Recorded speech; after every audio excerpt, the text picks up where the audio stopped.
বিসমিল্লাহির রহমানির রহিম। আসসালামু আলাইকুম। আপনারা যারা সিভিল এবং ক্রিমিনাল প্র্যাকটিস করতেছেন বা ভবিষ্যতে করতে চান, কিন্তু আপনারা জানেন না কিভাবে সিভিল ড্রাফটিং করতে হয় এবং সিভিল পিটিশনগুলো লিখতে হয়। অনেক সময় দেখা যায় যারা ইংলিশ মিডিয়ামে ল পড়েছেন তারা ইংলিশ দিয়ে ড্রাফটিং শিখেছেন, কিন্তু আসলে আপনি যখন লয়ার কোর্টে যখন আপনি প্র্যাকটিস করবেন সেখানে আপনার ইংলিশের ব্যবহার খুবই কম।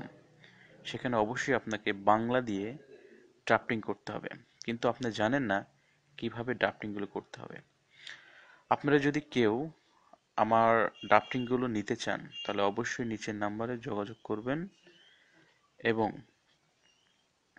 সিভিল ড্রাফটিং, ক্রিমিনাল ড্রাফটিং, যত ড্রাফটিং প্রয়োজন সব ড্রাফটিং আমার আমি আপনাদেরকে যে লিঙ্কটা দিব সেই লিঙ্কটায় ক্লিক করলে সবগুলো ড্রাফটিং আপনারা পেয়ে যাবেন। ধন্যবাদ।